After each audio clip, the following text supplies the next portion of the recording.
a exposição dessa manhã. Se conosco, e que assim seja. Então, conforme dito, a gente vai falar hoje então, das questões 431 até a 438 sobre sonambulismo. A gente dividiu em duas partes porque o tema, as perguntas e as respostas são bastante extensas. Então, a primeira dessa manhã, Kardec faz a seguinte pergunta para a espiritualidade: qual a origem das ideias inatas? Ideias inatas é aquelas que a gente não aprende, parece que já está dentro de nós desde que a gente nasce. Então, qual que é a origem dessas ideias do sonâmbulo e como pode falar com exatidão de coisas que ignora quando desperto, de coisas que estão mesmo acima de sua capacidade intelectual? Então, a pergunta aqui é: de onde vêm essas ideias, que a gente aparentemente nunca ouviu falar, nunca aprendeu, e que quando está nesse estado de sonambulismo a gente tem essa exatidão, a gente sabe do que está falando, e depois quando desperta parece que aquelas ideias, aquele entendimento, aquele ensinamento, ele se evapora, ele some. E muitas vezes essas ideias estão mesmo acima da capacidade intelectual daquela pessoa que assim o pronuncia. E daí a espiritualidade responde: é que o sonâmbulo possui mais conhecimentos do que os que lhe supõem. Apenas tais conhecimentos dormitam, eles dormem, porque, por demasiado imperfeito, seu invólucro corporal não lhe consente rememorá-lo. Então a gente vai falando aqui sobre os trechinhos, para não ficar, porque ela é meio comprida essa resposta. Então, o que ele fala? Que aquele espírito, ele já possui aquele conhecimento, nós já possuímos vários e vários conhecimentos, e que pela nossa imperfeição ainda, esses conhecimentos eles dormem, eles adormecem, eles são como se fossem bloqueados do espírito para o corpo, para o cérebro, para a gente poder aprender coisas novas, para a gente poder continuar a nossa jornada. Então, seja conhecimentos, mas seja também, às vezes, aprendizado, quem a gente conhece, às vezes a gente conhece pessoas na rua que parece que nunca viu, mas tem aquela ideia, nossa, parece que faz tempo que eu conheço essa pessoa, e às vezes faz, às vezes são de outras passagens. O que aconteceu, o que nós fizemos, o que nós deixamos de fazer, o que nos fizeram, o que nos deixaram de fazer, então tudo isso ele é bloqueado para a gente poder continuar a nossa jornada. Então, o que é afinal um sonâmbulo? Espírito como nós, e que se encontra encarnado na matéria para cumprir a sua missão, despertando dessa letargia quando cai em estado sonambúlico. Já te temos dito repetidas que vivemos muitas vezes. Então, o que é o sonâmbulo? É um espírito, é óbvio, que está encarnado, e ele simplesmente como se ele estivesse dormindo, mas num estado mais profundo. É por isso que ele consegue recobrar essa consciência de eu como espírito. Ele consegue recobrar a consciência, de fato, como se ele tivesse já desencarnado, mas ainda está ligado à matéria, ainda está ligado ao corpo. Esta mudança é que ao sonâmbulo, como a qualquer espírito, ocasiona a perda material do que haja apreendido em precedente existência. Entrando no estado a que chamas crise, lembra-se do que se sabe, mas sempre de modo incompleto. Sabe, mas não poderia dizer de onde lhe vem o que sabe, nem como possui os conhecimentos que revela. Passada a crise, toda recordação se apaga e ele volve à obscuridade.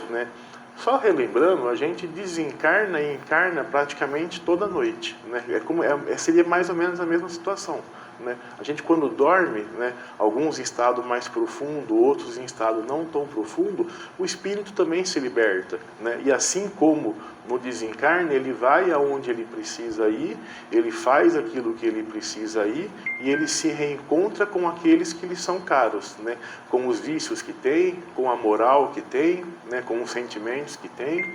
Se é um espírito bondoso, ele vai realizar os seus trabalhos de caridade, ele vai fazer os seus aprendizados na evolução moral. Se é um espírito imperfeito, ele vai atrás dos seus vícios, vai atrás das suas vicissitudes, vai atrás dos seus inimigos também, por assim dizer. Alguns também vêm até ele, Então ele vai e volta, durante toda a noite. E assim, no estado sonambúlico, essa crise que ele chama aqui, ela é mais profunda, né? Ela é quase já mesmo um desencarne. Então ele consegue recobrar essa consciência, né? Não precisa ser em estado sonambúlico para a gente pegar essa segunda parte e falar assim, às vezes não tem alguma ideia, algum conhecimento que parece que a gente nunca aprendeu e a gente sabe realizar determinada tarefa, né? Às vezes algumas crianças que nunca tiveram aula e sabem tocar instrumentos musicais, sabem falar outras línguas, né? Alguns aprendem com mais facilidade matemática, português, né? Será que isso é o acaso? Será que é coincidência, né? Com certeza não. Se você perguntar para ela de onde ela aprendeu, ela não sabe. Como é que você sabe tocar esse instrumento? Eu não sei. Eu não lembro como é que eu sei, né? São essas ideias que advêm, já que estão gravadas no espírito. Algumas são bloqueadas, algumas não são bloqueadas, né? Depende muito da sua missão, depende muito da prova pela qual o espírito precisa passar. E Allan Kardec, ele complementa falando o seguinte: mostra a experiência que os sonâmbulos também recebem comunicações de outros espíritos, que lhes transmitem o que devam dizer e suprem a incapacidade que denotam. Isto se verifica principalmente nas prescrições médicas. O espírito do sonâmbulo vê o mal, outro lhe indica o remédio. Essa dupla ação é às vezes patente e se revela, além disso, por essas expressões muito frequentes. Dizem-me que diga ou proíbam que digam tal coisa. Neste último caso, há sempre perigo em insistir-se por uma revelação negada, porque se dá aso a que intervenham espíritos levianos, que falam de tudo sem escrúpulos e sem se importarem com a verdade, né? Essa questão de comunicações mediúnicas, essas comunicações que advêm de espíritos, assim como as comunicações que nós também recebemos de pessoas encarnadas, né, sempre tem que passar pelo crivo da nossa moral, da nossa consciência, da nossa razão, né? Não é porque alguém falou que é verdade, né, independente de onde seja, pode ser dentro de uma casa espírita, dentro de um centro evangélico, de uma igreja católica, dentro de casa, dentro da escola, e não é porque também advém da espiritualidade que significa que veio de um espírito bom, né? Às vezes pode vir de um espírito, como ele fala aqui, leviano, né, um espírito ainda ignorante, que às vezes quer passar uma comunicação para nos levar a erro, que às vezes passar alguma comunicação, porque ali ele entende que precisa passar aquela mensagem falsa, né? Por isso que a gente precisa sempre passar pelo crivo da razão, da verdade, né? Do nosso sentimento, por assim dizer, da moral, né? Então não é só um estado sonambúlico, né? O corpo impede que o espírito conheça certas ciências, mas em estado mediúnico ou na profundidade do termo sonambúlico, o espírito relembra todas as filosofias e ciências que tem guardado nos arquivos do seu ser, né? Então ele consegue recobrar essa memória, ele consegue recobrar tudo aquilo pelo qual ele já passou e tudo aquilo pelo qual ele já aprendeu. Quando o sonâmbulo volta ao estado normal da sua mente, todo o saber que expressava no transe é recolhido para a consciência profunda de onde estava vertendo, né? É quando a gente reencarna, por assim dizer, né? Então é aquele momento em que a espiritualidade trabalha o nosso espírito, por assim dizer, nos preparando para poder encarnar num corpo, para poder voltar aqui ao mundo material. Então essas memórias, pouco a pouco, elas vão sendo bloqueadas, né? Apagadas jamais, né? Mas sim bloqueadas.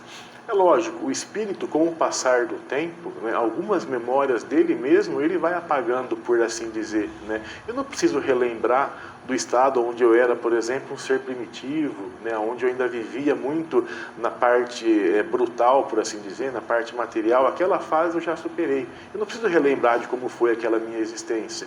E assim, à medida que o espírito vai evoluindo, ele também vai deixando essas memórias ficar cada vez para trás, né? Assim como a gente também faz o nosso dia a dia, né? Eu não lembro das coisas que eu fiz quando eu era criança. Algumas eu consigo lembrar. Aquelas que me marcaram eu consigo lembrar. Outras simplesmente passou, né? Simplesmente foi embora. Se o sonâmbulo transmite algo que não devia falar, Pode ser por interferência de espíritos de idoneidade duvidosa que encontram no médio sonambúlico sintonia de alguns desequilíbrios. Para tanto, devem os que ouvem usar a razão e aceitar o que a consciência em Jesus permitiu. Assim se deve fazer em tudo, né? Para quem veio na palestra segunda-feira, a gente falou bastante sobre vigiar e orar, né? Aqui é um exemplo, né? O porquê dessa vigilância, né? Para eu poder saber aquilo que eu estou transmitindo, saber aquilo que eu estou pensando e saber aquilo que eu vou falar e aquilo que eu vou agir, e oração para poder atrair para perto da gente espíritos que nos dê boas intenções, que nos dê bons ensinamentos, bons intuitos, né? E se algum espírito leviano, como ele fala aqui, né, ou de idoneidade duvidosa se aproximar, por assim dizer, ele também vai poder aprender com a gente, também continuar a sua jornada, né? Por isso que se deve fazer tudo, sempre essa vigilância e a oração, né? A oração para nos conectar com o alto e a vigilância para poder passar pelas nossas imperfeições. Aí na questão 432, Kardec faz a seguinte pergunta: como se explica a visão à distância em certos sonâmbulos, né? Como é que ele consegue enxergar, vamos dizer assim, além daquilo que o corpo permite? Durante o sono, a alma não se transporta? O mesmo se dá no sonambulismo, né? Então o que ele fala aqui? Que o espírito, ele de fato, ele se desprende da matéria, por assim dizer, né? Sempre lembrando, sempre está ligado ainda àquele corpo, né? No momento que o corpo desperta, o espírito automaticamente para ali retorna, tá? Então o corpo e o espírito, enquanto encarnados, sempre há essa ligação, independente da profundidade, inclusive, desse ser sonâmbulo, tá?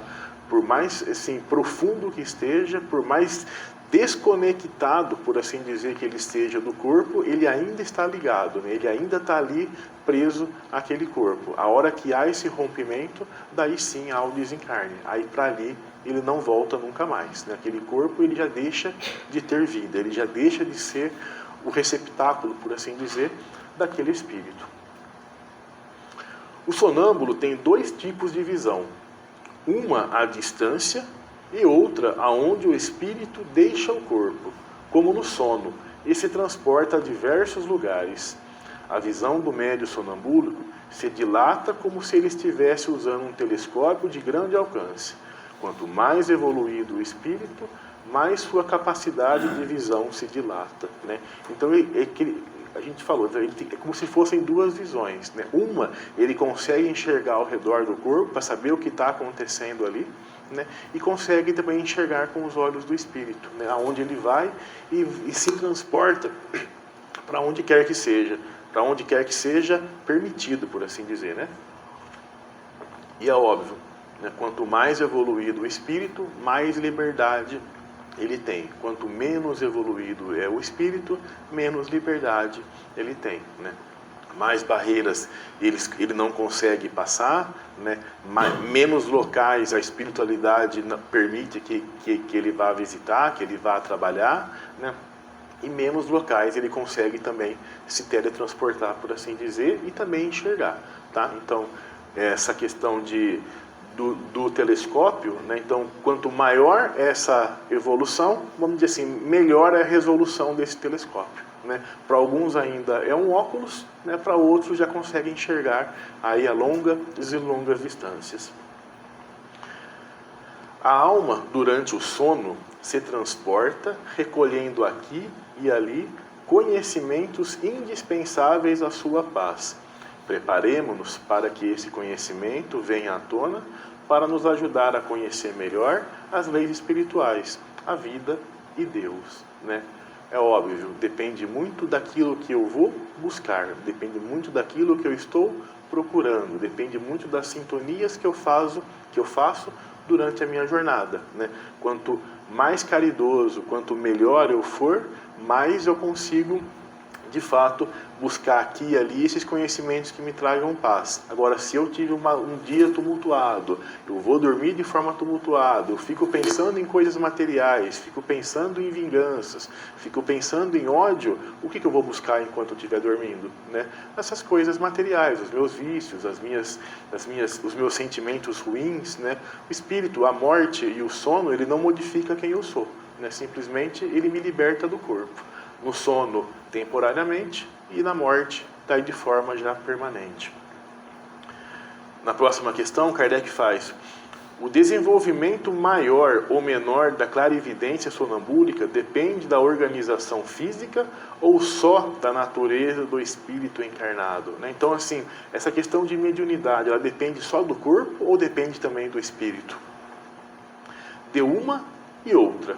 Há disposições físicas que permitem ao espírito desprender-se mais ou menos facilmente da matéria. Né? Então depende da condição espiritual, mas também o corpo precisa estar preparado para os médiuns, por assim dizer, e também para esses médiuns sonambúlicos. Precisa haver disposições físicas ali que permitam com que o espírito consiga ali trabalhar, né? E alguns casos, quando esse trabalho mediúnico não é bem realizado, algumas vezes ele é bloqueado durante a sua jornada, né? Porque ele está atrapalhando ali, vamos dizer assim, o progresso daquele próprio espírito, né? Ele pode se prejudicar se ele continuar com essas faculdades. Então, o desenvolvimento maior ou menor da clarividência sonambúlica depende, de certo modo, da organização fisiológica que prende ou afrouxa os laços da alma, com menos ou mais intensidade. No entanto, tudo se rende na profundidade da evolução da alma e na faculdade menos ou mais desenvolvida, como promessa no mundo espiritual ao reencarnar-se. Né? Então depende do planejamento que eu fiz, né? Daquilo que eu preciso passar, se eu preciso dessas faculdades para ajudar o próximo e também para poder realizar a minha evolução moral. Há pessoas altamente conscientes da verdade que o tempo amadureceu e que vivem em certa pureza mental, sendo a própria clarividência normal em sua vida. Elas entram, por vezes, em êxtase suave, sem a menor dificuldade, e os próprios companheiros não percebem que elas se encontram em transe. Né? Um exemplo clássico seria Chico Xavier, por assim dizer. Né? Então, a sua evolução já, o seu trabalho, conjuntamente com o corpo que veio preparado para realizar esse trabalho, facilitou essas comunicações, facilitou a forma como ele poderia trabalhar, não facilitou o trabalho. Tá? Deu as ferramentas para ele poder trabalhar, o trabalho foi ele que foi atrás, o trabalho foi ele que desenvolveu, as atividades foi ele quem realizou. Ele poderia ou não ter realizado, né? O corpo veio preparado para aquilo, né? E daí juntou um corpo bom com um espírito bom, né? Deu no que deu, né? Um trabalho perfeito, um trabalho magnífico, por assim dizer. Tá? E isso também é com a gente, né? Então, nossa preparação, a gente vem exatamente no corpo que nós precisamos para aquela atividade, para aquele trabalho, para aquela existência, para aquela encarnação. Na 434, as faculdades de que goza o sonâmbulo são as que têm o espírito depois da morte? Né? Então, aquilo que eu consigo realizar de forma mediúnica sonambúlica é o mesmo que o espírito consegue depois que ele já se separa totalmente do corpo? Né? Somente até certo ponto, pois cumpre se atenda à influência da matéria que ainda se acha ligada. Então, como a gente vem falando, né, o espírito, por mais livre que ele seja nesses estados, ele ainda está influenciado pela matéria. Né? É óbvio, fica até repetitivo. Depende da evolução de cada espírito, depende da situação de cada espírito. Quanto mais evoluído, mais desprendido ele está da matéria. Quanto menos evoluído, mais preso e mais influenciado a matéria ali consegue agir. As faculdades de que goza o sonâmbulo são bem inferiores às do espírito na erraticidade, pois os primeiros se encontram ligados à matéria, que sempre limita a visão espiritual. Porém, existem certos sonâmbulos que têm mais desenvolvida a clarividência do que certos espíritos fora da carne. Aí influi a evolução das criaturas. Ponto básico de todas as conversações, né? Se a gente voltar no exemplo de Chico, né?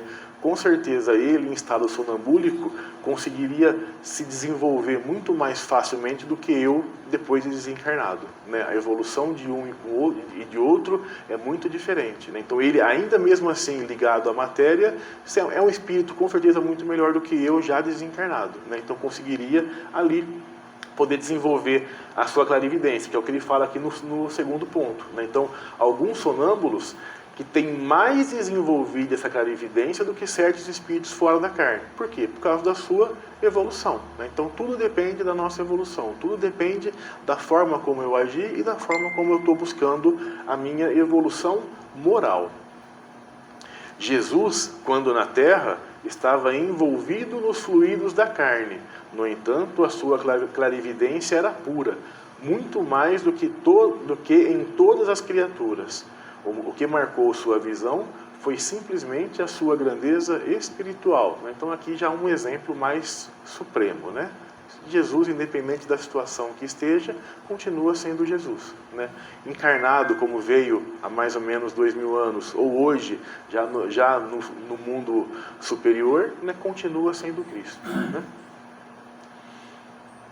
Comparando-se dois espíritos do mesmo nível, estando um deles encarnado, é claro que neste suas faculdades diminuem, devido às limitações impostas pela matéria densa.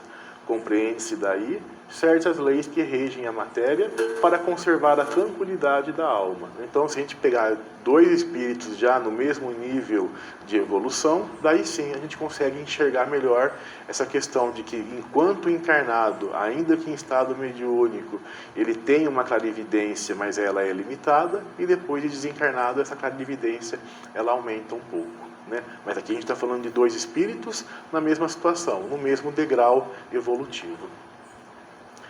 Para melhor compreensão, busquemos um exemplo. Imaginemos um astrônomo observando os astros com um gigantesco telescópio, enquanto outra pessoa sonda o firmamento a olho nu. A diferença da capacidade é enorme de um para o outro.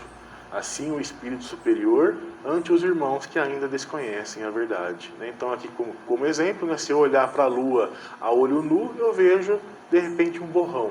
Se eu tiver um telescópio, né, que seria como se eu já tivesse desencarnado, eu consigo enxergar, às vezes, dependendo dessa profundidade do telescópio, até as crateras que ali na Lua estão, né?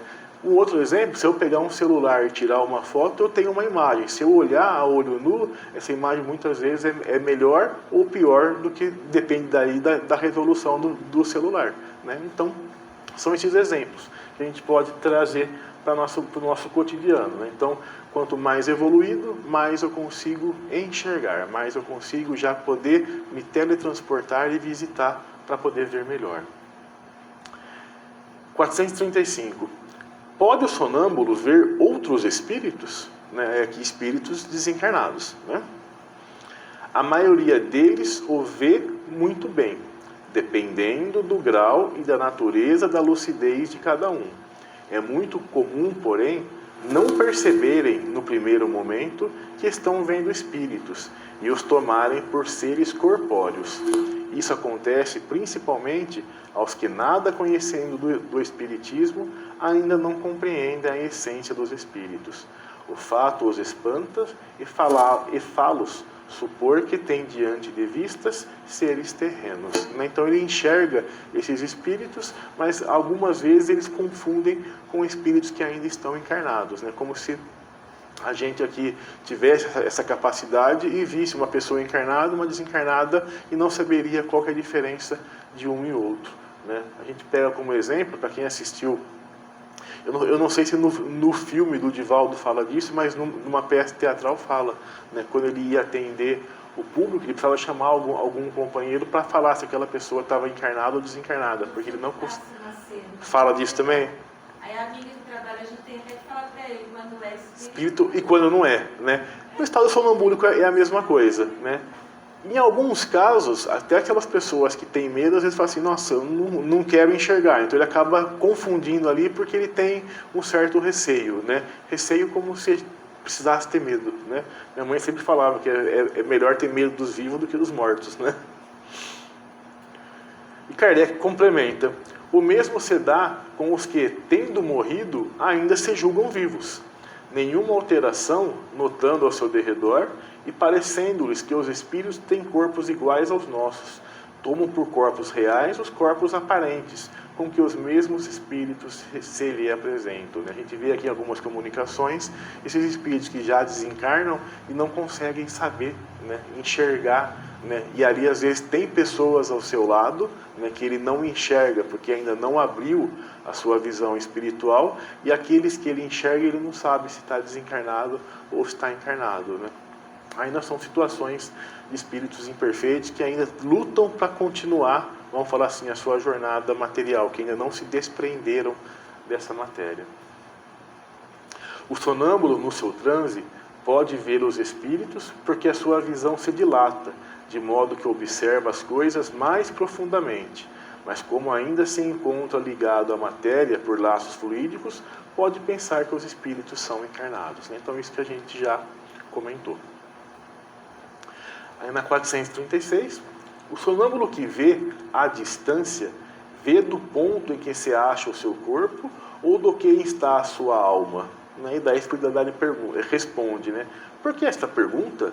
Desde que sabes ser a alma quem vê e não o corpo? Né? Então a resposta aqui, ela é bem áspera e bem enérgica. Então assim, por que continuam insistindo nisso, né? Quem enxerga, né? É o espírito, é a alma, né? O corpo ele tem essa visão limitada, né? Alguns, né? Outros corpos nem conseguem ter esse sentido de visão. Alguns têm uma visão prejudicada, mas isso não acontece com o espírito, né? O espírito ele tem, vamos falar assim, os seus sentidos sempre plenamente capazes de poder fazer aquilo que ele pretende. Óbvio, né? Voltando de novo e sendo repetitivo, dependendo da evolução moral de cada espírito, né? Quanto mais evoluído, mais ele consegue essas proezas e essa capacidade ela vai se melhorando, por assim dizer. Então o sonâmbulo que vê à distância, certamente que o faz com os olhos da alma. O espírito, em estado de sonambulismo, afrouxa os laços que prendem ao corpo e, ficando mais livre, pode observar a distância com mais ou menos perfeição, com mais ou menos verdade. Tudo depende da sua faculdade em expansão, da sua evolução espiritual. Então ele sai e consegue então enxergar aonde quer que ele precise e aonde ele seja permitido, de acordo com a sua evolução. As distâncias são sentidas de acordo com a lei do progresso. O espírito angélico domina as distâncias, e todos os obstáculos vão cedendo à sua poderosa mente, que o tempo purificou, e seu alto burilamento despertou para a liberdade. Então, a título de exemplo, alguns espíritos, por exemplo, eles podem ficar presos dentro de um quarto, dentro de um cômodo material, por assim dizer. Ele ainda não consegue entender que a matéria não é obstáculo. Já para espíritos evangélicos, nenhuma matéria se é obstáculo. Ele consegue transportar-se para onde quer que ele precise. Assim também a distância. O espírito evoluído, ele consegue ir aonde ele precisa trabalhar. O espírito imperfeito, ele vai aonde ele é permitido, e muitas vezes ele tem que ser guiado até determinados locais, para poder continuar o seu aperfeiçoamento. Então, o espírito angélico ele consegue essas distâncias de forma mais natural. Aí voltando para quem assistiu o filme, por exemplo, Nosso Lar, lá também tem esses exemplos, de meios de transporte, por exemplo, no mundo espiritual. Por quê? Alguns espíritos ainda precisam desses meios para poder se locomover. E outros vão como se fosse o pensamento, sai daqui e está ali. Sai de lá e vem para cá. Tem um exemplo desse quando a mãe de André Luiz vem visitá-lo. Ela já está no mundo superior, ela já é um espírito mais evoluído e ela simplesmente vem aonde ela precisa ir. Ao contrário, não. Para ele ir poder visitá-lo, ele precisa de permissão. E normalmente ele precisa ser guiado até aquele local. Aí na penúltima pergunta, posto o que se dá nos fenômenos sonambúlicos, é que a alma se transporta. Como pode o sonâmbulo experimentar no corpo as sensações do frio e do calor existente no lugar onde se acha sua alma, muitas vezes bem distante do seu invólucro? Então, se eu estou aqui, por exemplo, e a minha alma ela se transporta para um determinado local para eu poder realizar ali uma tarefa, e meu corpo começa a passar frio, eu também começo a sentir frio naquele local. Por que disso? A alma, em tais casos, não tem deixado inteiramente o corpo. Conserva-lhe presa pelo laço que os liga e que então desempenham o papel de condutor das sensações. Quando duas pessoas se comunicam de uma cidade para outra por meio da eletricidade, este constitui o laço que lhes liga os pensamentos. Daí vem o que confabulam, como se estivesse ao lado de uma da outra. Então ele usa aqui o exemplo do telefone. Ele usa o telefone aqui como exemplo da mesma sensação que o espírito tem. Então, quando eu falo com alguém por telefone, parece que eu estou do lado dela. Quando o corpo transmite para o espírito essas sensações, é como se o espírito ali tivesse, porque de fato ele ainda está ligado àquele corpo. Então, quando o sonâmbulo se encontra em transe, o corpo reflete as sensações da alma, do modo que ela se encontra agindo no mundo dos espíritos. Isto é a prova que está ligado ao corpo por fios invisíveis, o chamado cordão fluídico, cordão de prata ou fio vida. São vários os sinônimos. É o que liga o espírito, eu pelo espírito, por assim dizer, com o corpo. E daí essas sensações elas são transmitidas sempre do corpo pelo espírito e daí depois repassada então ao espírito. Observemos que quando sonhamos e depois que acordamos, temos sensações em compatibilidade com o sonho.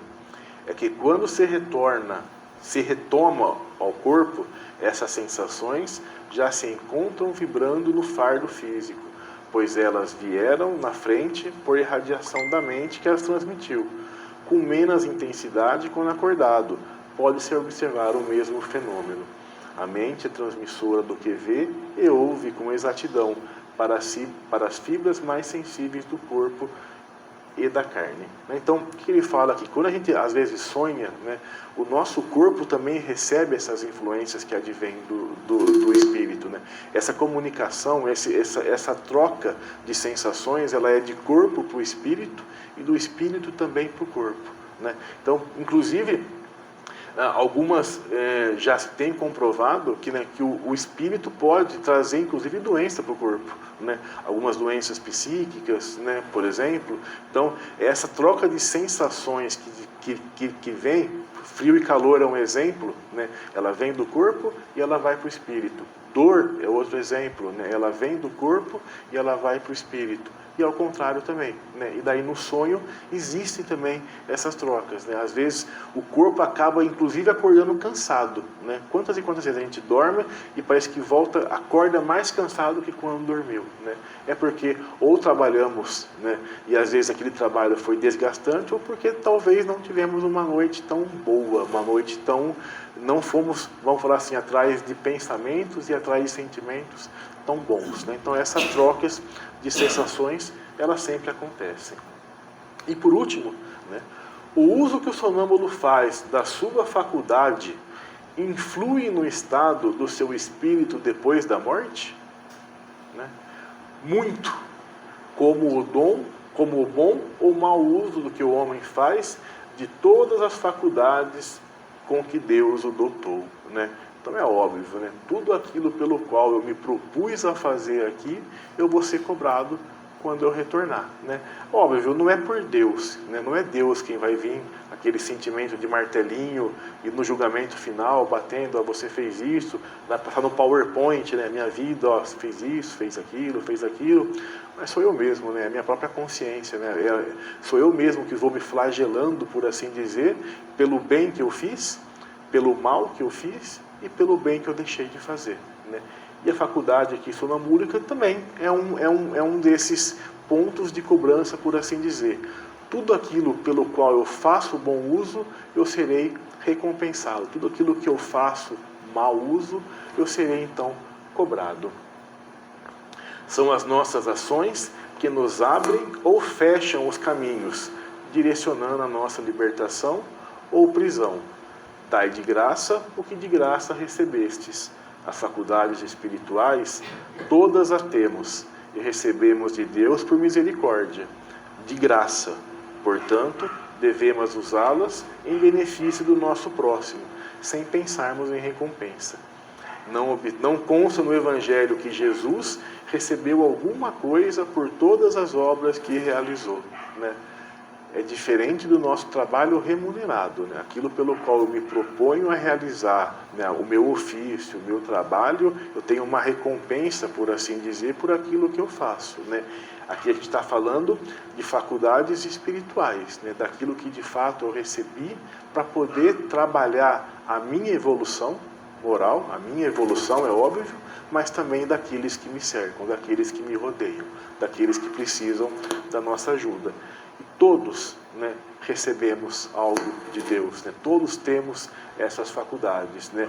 Alguns mediúnicas, outras de caridade, outras um bom ouvinte, outras uma boa pessoa para falar, né? Todos nós temos alguma faculdade pelo qual nós podemos ajudar o próximo. Aquele que veio ao mundo com o dom da mediunidade deve analisar bem o que vai fazer dela. Os campos são abertos para o trabalho. Procuremos Jesus em todos os nossos serviços que estamos a fazer, pois sem o mestre dos mestres poderemos nos perder, né? Então aquilo que a gente falou na segunda-feira, né? Vigiar e orar, né?